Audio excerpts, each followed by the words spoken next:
This model is another one from the Corgi Hauliers of Renown series, and it comes in their usual good quality packaging with a nice box cover, and inside there's a nice collector card which gives some information about the livery and also gives the unique serial number for the model.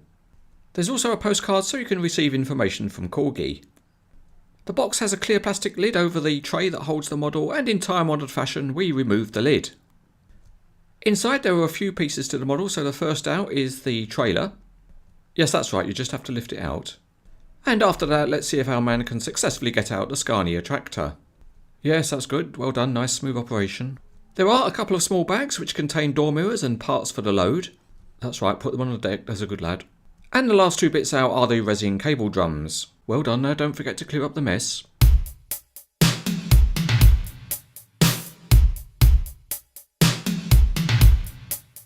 There are a couple of door mirrors to fit to the Scania and they just slot into place. This is actually a model from a truck dating from 1979. It's in the colours of Pollock of Scotland, which is a company which started in 1935.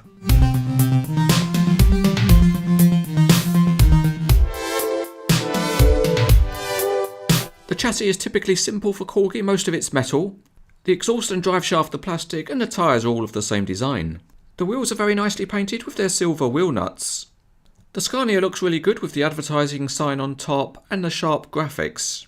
Interestingly, each truck in the Pollock fleet had its own name, and this one was called Summer Nights after the film Grease starring John Travolta. Behind the cab there are coiled air lines and the wheel arches are metal. One nice touch is that there are flexible mud flaps behind the rear wheels. At the back the lights are painted and the model has realistic number plates. The flatbed trailer is a simple model, but it's metal so it's quite heavy. But again, the wheels do look quite sharp. They also have a flexible mud flap at the back. There are some good graphics on the trailer though, with the Pollock name on the headboard at the front, and the metal deck has some texturing to represent timbers. At the back the detailing is simple, but the graphics do stand out. The load consists of two resin cable drums. They're quite heavy, but they're nicely detailed and they actually look quite convincing. Also included are some timber balks and some tie-down straps. This is a CranesEtcTV safety advisory. Just because you think you're on a roll doesn't mean you should stop paying attention. Holy mahalesto, it's a strike.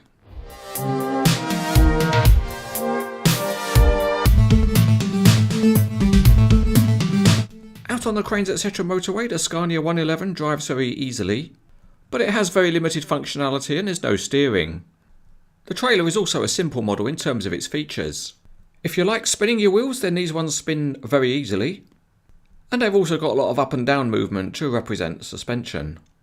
At the front there's a frame which can be used to support the trailer when it's not connected to a tractor, and there's a little clip there which you can just pull back and that allows the frame to move up and down. It works okay, but on the review model it didn't quite want to clip in the down position, but even so the trailer can be held level. Joining up the tractor and trailer is easy on this model because there's plenty of space to get your fingers in, so you can just plug in the air lines from the tractor into the trailer. And it's quite a good fit on this one so it doesn't keep wanting to pop out. It's also easy enough to pop your kingpin into the hole, and that's always a satisfying experience.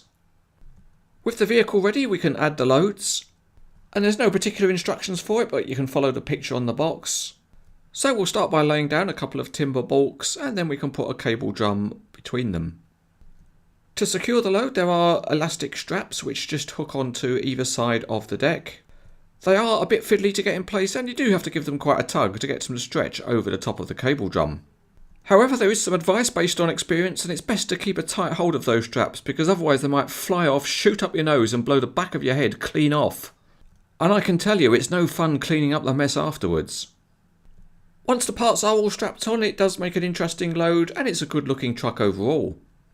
Of course it is a flatbed, so it is possible to put other loads on. One possibility is pallets, which are Corgi Accessory 19701, and another possibility is brick pallets, which are Accessory 19703. Once again, Corgi has produced a good looking model of an older Scania truck. It's robust with decent detailing, although the feature count is low, but the good quality supplied loads provide some posing possibilities. If you like older Scania trucks, then it's recommended.